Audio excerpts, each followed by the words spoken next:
Hello and welcome to another episode of Prepper Talk Radio with your hosts Shane, Paris, and Scott in the house. And if you're watching the video on YouTube, you'll notice Paris is actually back. Woohoo! Welcome back, buddy. Hey, thanks. It was I missed it, but I just had to do. There's some things in my other business that I just had to take care of. So I'm glad to be back.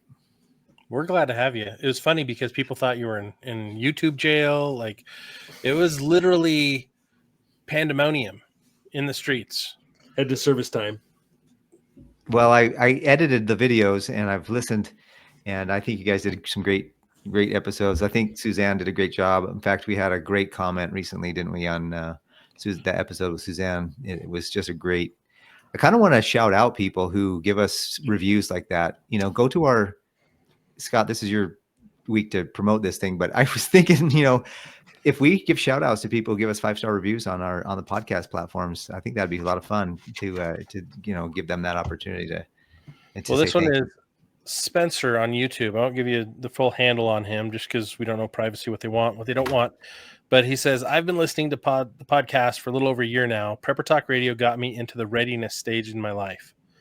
Prepper Talk Radio is and will always be my number one group for podcast. Holy crap, right? He goes on. That's not it. There's more. But wait, there's more. I check for new conversations on these guys before I look at Joe Rogan. Keep them coming. Y'all are number one in my book. Wow, dude.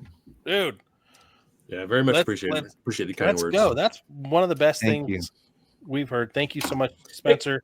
And that's how we get paid. We don't really make much of anything. Maybe a stipend here or there, right? A little benefit to get some good gear on occasion, but we do this, for our sanity. First of all, right? We at least I'm speaking for myself, right? Well, it's more mission centric. We all have yes, absolutely. We've all bonded over this because we feel like we've been blessed to get better prepared and kind of wake up a lot earlier than most of the people in our circles. And prepping has brought us all together, and so we're like, hey, let's help other people get better prepared.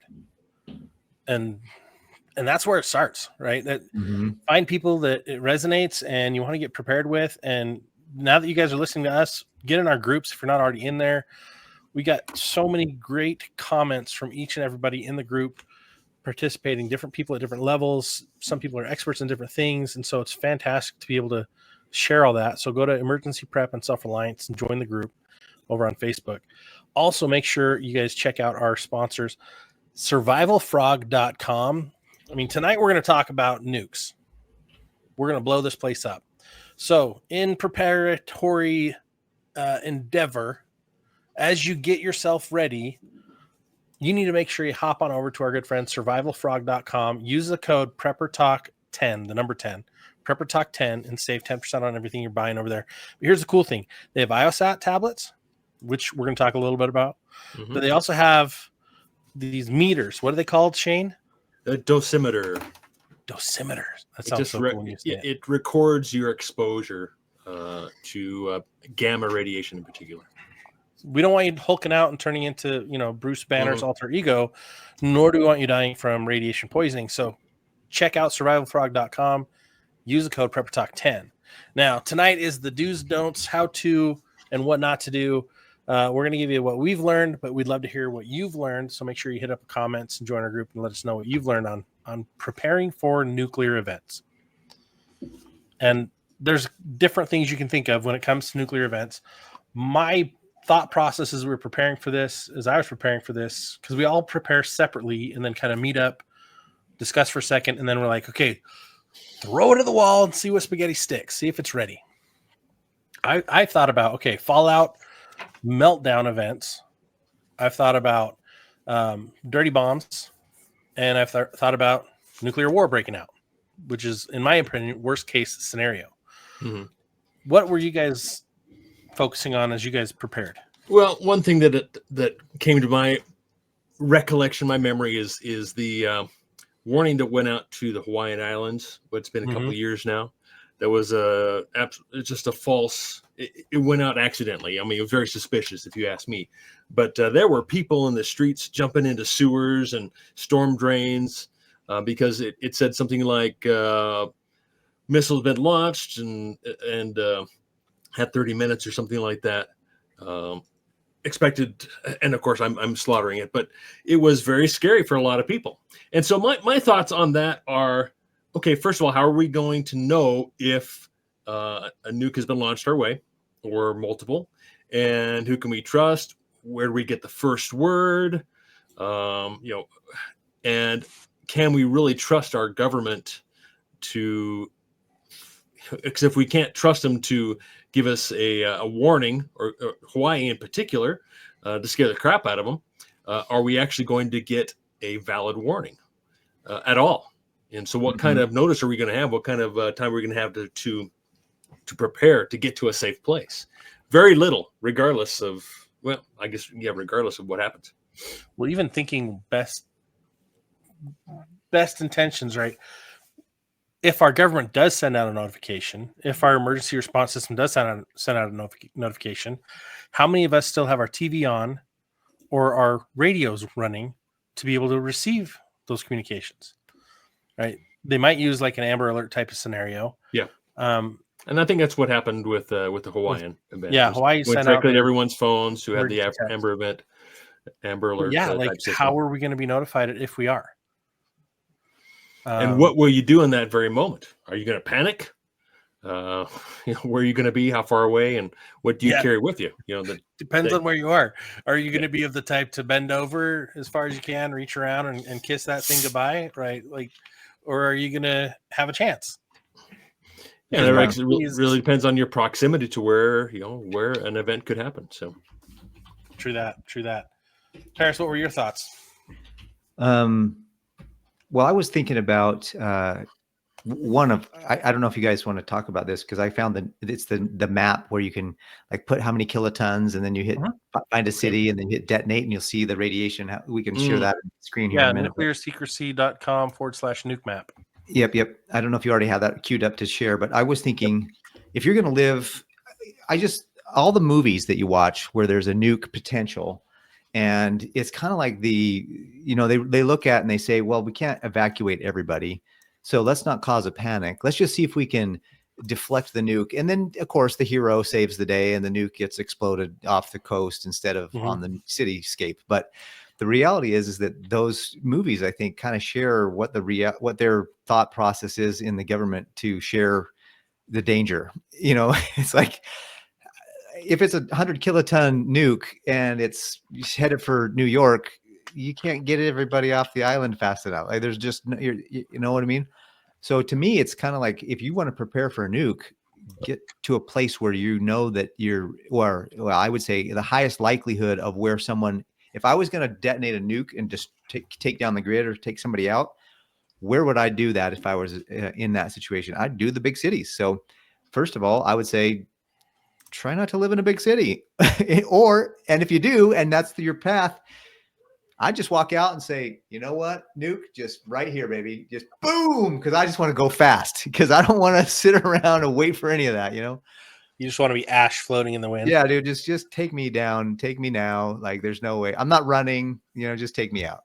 Okay, so for those of you who want to run scenarios that way, like go to nuclearsecrecy.org .com nuke map. You can select what type of blast you want to do. You can select what city you want to do it in, and it'll show you a ring of how big the effect is, the initial blast, and also a ring of how much fallout is going to hit those areas. And so that's one scenario, but the other scenarios are and that could be a number of different things. But another scenario is, do I live near a nuclear reactor? Does my area use nuclear power? And the resource for that is nrc.gov. And if you go to nrc.gov/reactors/operating/map-power-reactors.html, you can actually see where all the operating reactors are in the United States. Give you a hint. There's only a few on the west side of the United States. The closer to the East Coast you get, the more there are. So it's not something that affects everybody, right? But it's something that could affect you in your area. Those are the things I'm least worried about.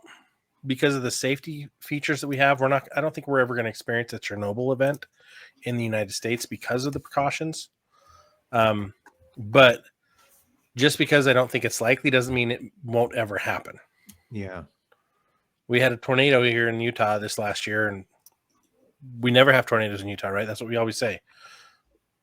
That's twice in my lifetime that I've lived here that we've had tornadoes in Utah. So just because it's not likely doesn't mean it's improbable.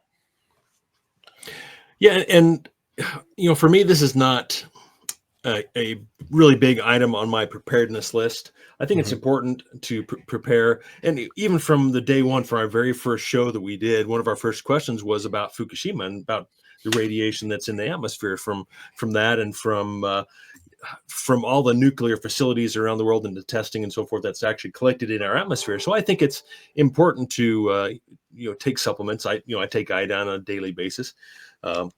Who knows what our enemies are doing in the way of testing and so forth, and what kind of radiation is getting into the air. And so there is definitely, I think, a level that of preparedness we should all look to, including iodine. I think it is possible to, like you're saying, Scott, is to have a smaller type of detonation in larger cities because of terrorist activities or what have you. I'm not terribly concerned about being attacked, like in the days of the Cuban Missile Crisis. Although potentially we are far beyond that at this point in the way of risk of a nuclear launches and so forth. But I'm more concerned of the atmospheric radiation that continues to build. And if there is an event worldwide, which I think that's pretty likely, not necessarily on our soil, potentially, but just being prepared for that and having the right preps, and then being mindful of if that event was close to one of us, what are the right steps to take? What can we do right now to be prepared for that, rather than just, like you say, bend over and say goodbye, right?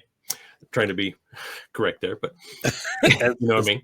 PC as possible. Exactly. Yeah. And it's a child-friendly show. It's a family-friendly show, right? So, That's I think that's really where I wanted to go with the conversation. Let's talk about what are just some really practical things that we can do. And then, we can get to the more extreme side as well, to actual bomb shelters and what kind of exposure our bodies can handle and so forth, and the steps we can do to just kind of mitigate some of those dangers.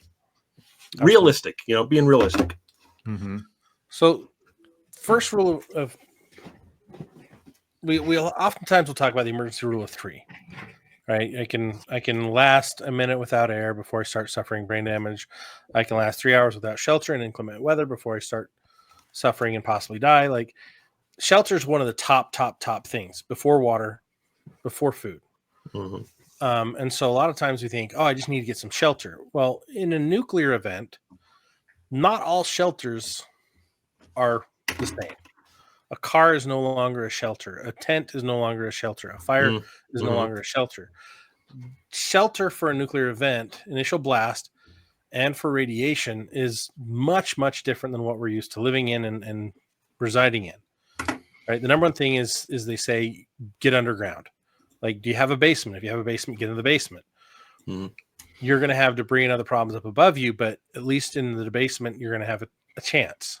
And it really all depends on the kind of detonation.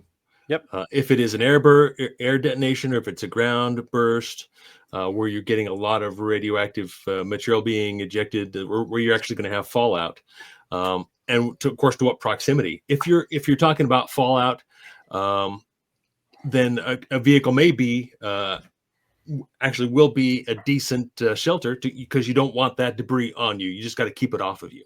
Correct. And keep yourself clean, or clean yourself off after you've been exposed to any fallout and so forth. But if you're if depending on how close you are, you could be exposed to direct gamma rays coming off the blast. And then at that point, Scott, you got to have earth, you got to have concrete, you got to have a lot of material between you, and because gamma radiation just goes through everything, and you say how much? I think With dirt, I think you need to have at least 18 inches. Concrete, I think it's a couple of feet. And of course, it depends again on your proximity to the radiation, how much exposure you're going to get, how many rads that are coming your way. If you're 100 miles away, you may just experience the fallout and not any direct exposure from gamma rays, to where you could just be in your basement and be perfectly safe and get the minimal dose of radiation. Yeah, the recommendation. So our friends over at Mara Safety, if you go to our website, you can actually click on a link there on our resources page to go check out their amazing resources. But they talk about the minimum of 3 feet underground is best in or near a detonation area, and the building material of concrete of 12 inches thick minimum to be the right starting point. Starting point. Right? Now, how possible is it for most of us to do that? Really, it's not. Right? That's why Atlas and all those other big bunker companies got so big, because people were worried about that. And like, look, you're 18 feet or 16 feet or 12 feet underground in one of these tuna cans. You got a better chance than most, right? And those became more popular with movies. But the reality is who's going to dump $100,000 right now on an empty can? Exactly. And spend another, $5 to $10 grand to bury it and run cabling to it so you can have power or have your own. Right? There's just so many factors. So what do we do? There's a lot of billionaires right now that have been claiming, well, that's so is the news on the networks that we listen to, that a lot of these billionaires are buying these things up and building these things, and it's like, what do they know that we don't know, kind of a thing. And there's some reality to that. And so I think that there's some things that we can do. If we don't have $100,000, but we have a couple bucks, we can buy some of these iostat tabs just to kind of help for radiation. And that's going to be, if you feel like you're in an area where a nuke could go off, you might not be in, let's say, Las Vegas. You may not be in Las Vegas, but based on the nuke map thing, the radiation, the wind, all the stuff, it will actually affect all the way up through St. George into southern Utah because of the wind so it's important to realize where you are downstream from a nuke. Even if you're far enough away and you can get out of the blast, the radius plus the wind coming at you, you can do some things to be safe. We had a guy at the Preparedness Fair, what we did with Chris this last time, and he said that he had some drops or some tablets that he said that I'm sure he was just marketing and trying to sell it, but it was still probably, pretty valuable. He said that even though those tablets go into your body, they don't eliminate the radiation. They just reduce the damage that it will do. And that's, if you're going to get radiation, get as little as possible, please. Right. And so get some of those tablets in your pack, because you never know if you're going to be it might blast 100 miles away, a couple hundred miles away, but that you might be in the path of the wind and the radiation fallout coming at your direction. And you'll need to have some of those tablets for you and your family. Yeah. And they're an iodine tablet that provides iodine to your thyroid, because your thyroid in particular absorbs iodine, and you want it to be so full of iodine that it doesn't accept any of the bad iodine that passes through your system. So that's the principle in which, that's a principle of why you should have some iodine tablets. But I think another really important thing that everyone should have is a Geiger counter. And I know I've shown mine before on the show. I don't have it here with me, but there's a lot of them you can get just on Amazon. I think we probably have one on our store page for Prepper Talk Radio. But just having that information of what kind of rads you're being exposed to in your home, whether you're safe in your basement or in your car, or how far you are away, just having that information for me is extremely valuable. That lets me know, okay, I'm safe in my basement, or I need to do more to maybe throw dirt up against the house, fill up the window wells with dirt or sandbags or whatever, or what steps I need to take to protect myself and my family from that type of radiation. What kind of exposure, much time I could spend outside. Do I need to actually wear like a Tyvek suit and gas mask to keep from inhaling any particles into my lungs? Checking the food that I'm eating, that it hasn't been irradiated as well, again, depending on the proximity to the blast. So I think that's a really important tool. They're 100 plus for a good one. But I think that is, especially with the threats that are coming up, I think it's at least you should have one in a neighborhood, or a neighbor should have one down the street that you can communicate with. But one per family, I don't think is too unreasonable. Yeah, that's a good point, because you can prepare with food and water, and if you're within that radius and that contaminates your food and water, You got to get out. You got to get out, and that none of your food, water will even be usable at that point. Yeah, it's just going to poison you. You're going to get sick and die. So when as I've planned for my personal plan is this: like we're on the side of a mountain. The problem I have is I don't have a true basement anywhere in my house, but I do have a 6-inch concrete wall, built-in storage compartment that we've put some mattresses in, and we've put additional food and water. Now, the ruling is get somewhere and stay there for 2 weeks. That's kind of the minimum. And so I've got 2 weeks worth of food and water in there, food that we don't have to cook because it's a tight space. We don't have air filtration, and you don't want air filtration. You don't want air coming in and out of that building for 2 weeks. Unless it's filtered, all the radiation's falling, unless you have, and those are going to cost you a lot of money. So it's just our secondary storage, underground storage, but it's basically under our porch, but it's completely encased in concrete. Cold storage. It's completely encased in concrete. So the top of it, we've got about 5 inches of concrete on top, 6 inches in the walls, and we've got a heavy duty door, an exterior steel door, but then we also have everything else around it. And so the plan is, if we have to go in there, we're going to go in, seal ourselves in, duct tape all the joints, make sure there's nothing airwise coming in or out of it, and take our potted plants with us, because we want to limit our exposure as much as possible, but we need more oxygen, and then we're going to run out of oxygen if we've closed it off too much. But if it's not closed off, then we're going to have the problem of getting fresh air or dying, right? So no matter what we do, this is a very small scenario with very big ramifications if it does happen. So I'm not preparing for that specifically in all my preps, but I have a plan. I think what's good too is that this kind of falls into, if you prepare for this, you'll be prepared for several other things, and if you prepare for several other things, you'll have preparations already in place for this, like a bug-in plan or an evacuation plan, or like let's say that the alarm goes off on your phone, nuclear bomb incoming, and for us, let's call it Salt Lake City. That would probably be a big city near us that we would have fallout. I doubt that anything going off in Las Vegas would hit us here. Salt Lake would probably affect you, Scott, a little bit more than Shane and I. But let's say you get the code, the number, your phone alert, the government, is on their game, and they actually do the right thing and alert everybody. What do you do next? Do you run to the shelter? Do you gather all your family and get prepared? Do you have communications in place? Do you have, I would practice those drills. Let's just pretend with your family, say, hey, a nuclear bomb is about to go off we got 30 minutes until it blows, and it's going to go off in Salt Lake. So let's get ready, because, the ground is going to shake, number one. Number two, that's a fault line.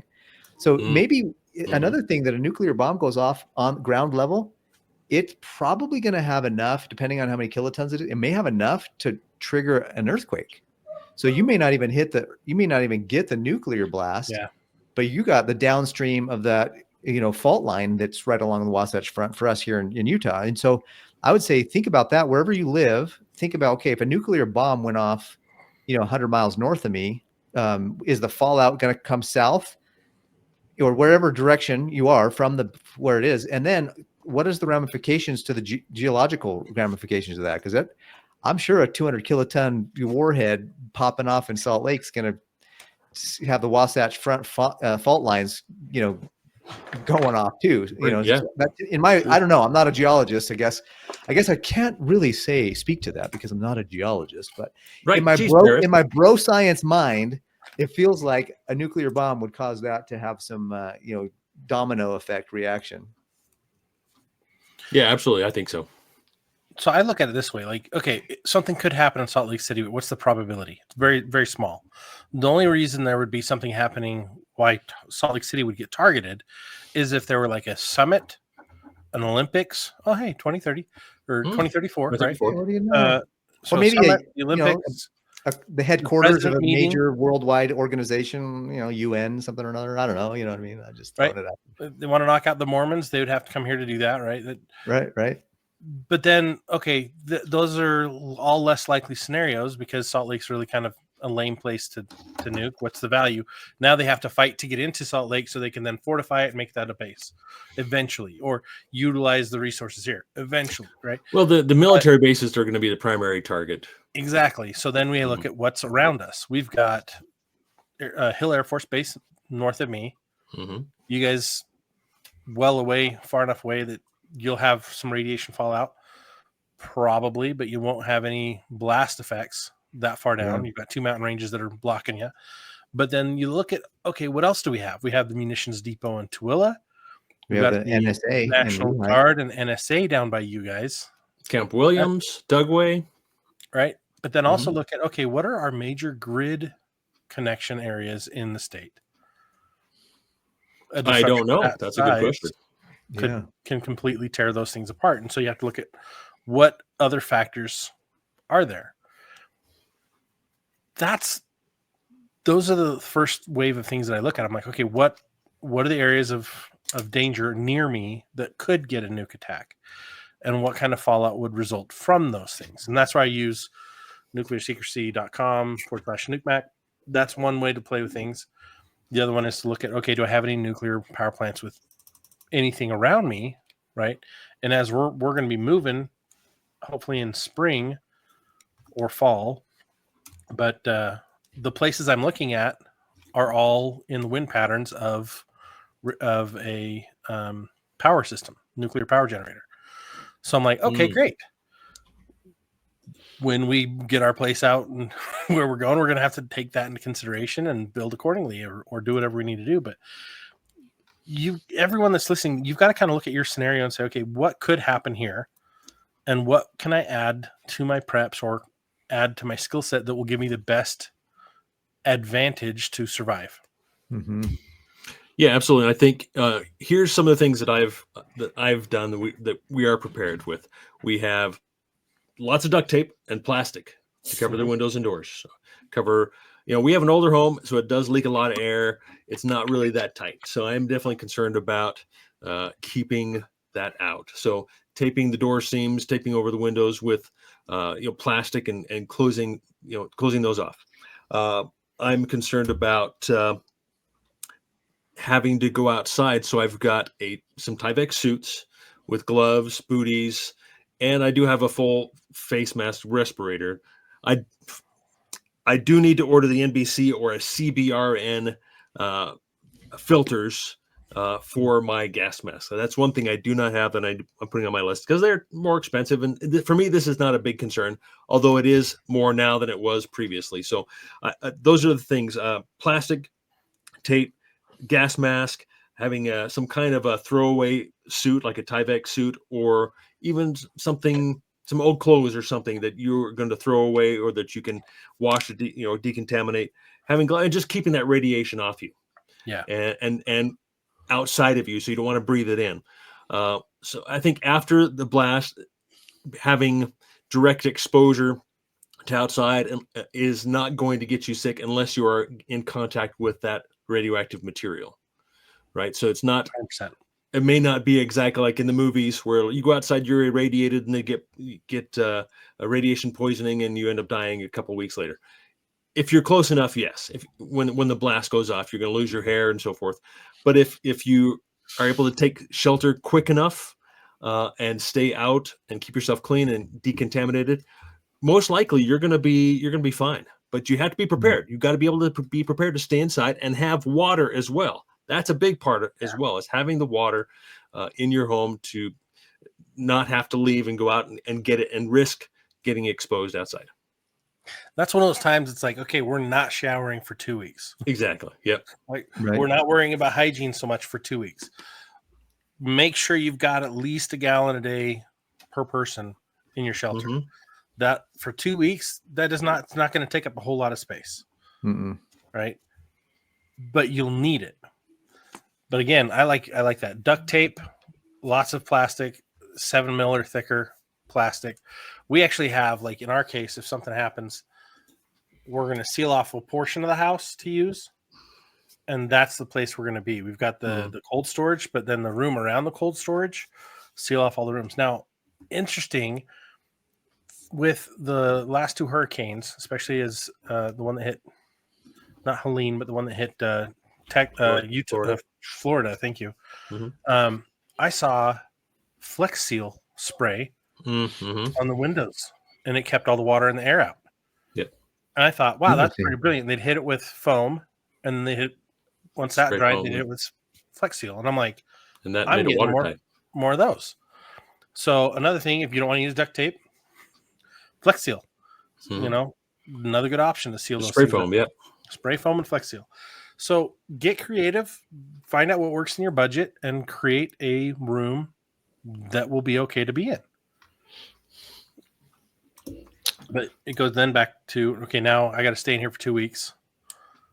And I want to make sure if I'm outside after the blast, when I get home, I got to make sure I strip down, clean off, shower off, and then get into that room and not contaminate my family. Okay, here's something I recommend you do. Go to nuclearsecrecy.com, go to the nuke map, and then there's a list you can check. The Tsar Bomba, the largest USS bomb ever detonated, which is 100 megatons, and see how that, you put that over Salt Lake, it wipes out Provo, it wipes out Banifal, wipes out Ogden. That just shocked me right there, the size of that bomb.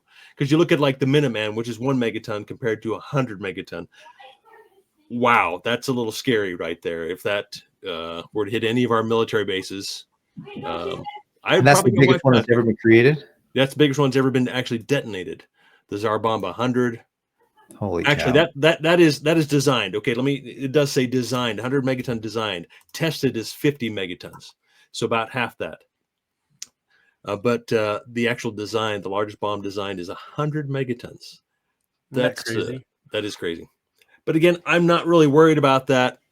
I don't think that's that something could happen on either of the coasts. So if you live on the east or west coast, I think it's more likely something large could happen. But on the interior, low value targets like Salt Lake, it's a low value target. I think even potentially Hill Air Force Base is fairly low value target, if you ask me. I think Dugway might be a little higher value because of what they do there.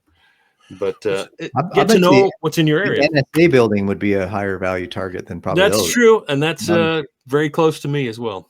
Because you take out the communications, you want to take out the military bases, but if you take out the communications, the military bases are extremely crippled after that. No, that's you're absolutely right. Yep. It's more of a data backup, right? Housing backup. Is it? Well, it's the spy center is what we call it. Yeah, so, we don't really know what's going on there. Just use a Minuteman. You just use a 1 megaton Minuteman, blow that thing up. I probably shouldn't even say that. Yeah, bro, this is supposed to be going on YouTube, dude. Yeah. So I wouldn't mind. There's strike number 2 in 90 days. Yeah, right. It's a different topic though, so we'll get strike number 1 on this topic. Hopefully not. No, yeah, I think we'd be more concerned the CIA coming after us for what I found kind of a hack for the future, and if we put music underneath where we're talking about different things, then the algorithm gets a little bit confused sometimes. Right. There's your task, Paris. So I've done that where there's like a potential for a copyright, and I put like different music underneath it so that it kind of it hears the music instead of the words. And so anyways, I've done that before and been able to get by on some of the things I thought. I mean, I wasn't sure if I was going to get a copyright claim or not on my channel, but I thought it might be. So I'm like, let me just be extra safe. Anyways, that's a total side tangent, but sorry. Or feel free to mute some words. No, it's I think it's important to know what's nearby, what could potentially happen, and then how to prepare for it. Because most likely you're going to find yourself at home or hopefully nearby, and just got to be ready. Got to be ready for it. So totally. I think there's been some fun information to play with. I was just going to say, I think there's been some fun information to play with, like the nuclearsecrecy.com, the nuke map is. I sat the first day I learned about this, I sat there for a good couple of hours, kind of playing with different types of bombs. What would happen? What would this look like? And then I went and started playing with some weather mapping to see what is the typical airflow in this area to see what's going to happen. And I live in a horrible spot, like absolutely horrible, because the mountain range does one of these things right in my neighborhood. And so all the wind comes in, bowls in, and dumps on us. So yeah, it's not so good for me where I'm at. But go find out what it'll look like for you. Yeah, the area where I live, it's thankfully there's not anything major that the wind. Although I feel like there is a power plant. Somebody said there's a power plant up the canyon a little bit here, so there might be I don't know. I'd be super low down on the target totem pole, thankfully, where I live. But the wind blows. I shoot, dude, every morning it's like 20, 30 mile an hour winds blowing up my street. So in the correct direction as well. But I'd just say, like, a couple final thoughts for me on this one is that, first of all, you got to figure out if a nuclear explosion is going to go off, how close are you to a likely target? And likely targets are going to be big major cities, big military bases. They're going to be, maybe these military underground bunkers. They're going to try to target those areas where they can have the most damage. And so try to get yourself in a situation where you're not anywhere near those locations. And especially after the wind starts blowing, you're not going to be in the downstream. If that's not possible, then, make sure you have all your iodine tablets and your water and protected things, like Scott and Shane have said, 2 weeks minimum of a whole separate thing. And I think it's important too, because I have iodine tablets in my preps, but if you were to ask me to go find them right now, I'd have to look for a few minutes. And so that may be not enough time to look. You got to get them in your body fast, because when that stuff goes off, you got to have your thyroid already prepping. So I'm just saying this, make sure that you maybe have a label your nuclear bomb grab and go bag, and you have or different, things that you need for those types of things. And I would just say, just get a plan and practice it. And then once things happen, you'll go back to that muscle memory and you'll be ready to go. So. Absolutely. Totally makes me think of Cache Valley Preppers modular prep kits, right? That would be your bomb bag or your bomb module. Everything specific to nuclear blast. He would have that set aside in a certain pouch, and labeled and ready to go, so you know what it is. I think that's great advice. Thank you, Paris. Any final thoughts, Shane? No, I think what I think I've resolved to do to be a little more prepared, because I tend to find myself away from home quite a bit for my work, is to prepare a vehicle kit with a mask, with a respirator, and with a Tyvek suit and proper protection, protect me from fallout if I have to walk home. It'll be really hot and sweaty, I'm sure, and very undesirable to walk a long way in that type of get up. But for me, I think that's probably the most realistic option, and very simple to put together and not terribly expensive. So that's what I'm going to resolve to do, to get done here by the end of the year. Awesome. Well, everyone, thank you for participating tonight. And thank you all of you listening in the world of podcasts and for watching over on YouTube. Make sure you hit that like and share. Please give us your feedback. We'd love to hear your comments. Get engaged so that we know what you're thinking about and what you'd like to hear more of. And the best way to do that is to join our group, Emergency Prep and Self-Reliance, over on Facebook. We've also got some really cool new resources on the website, so check those out. Get all of our free downloads. We've got a planning guide that can help you get through pretty much anything. Helps you understand what you have, but then what you need for the duration that you choose. So check that out under our resources tab. But most importantly, plan. Get your planning in place, and that's going to be your saving grace. That's going to get you through whatever's coming. We don't prep for the apocalypse or for doomsday. We prep for every day. So stay curious, stay humble, stay ready, and don't fumble. Have a good night. See ya. Night. Take care, guys.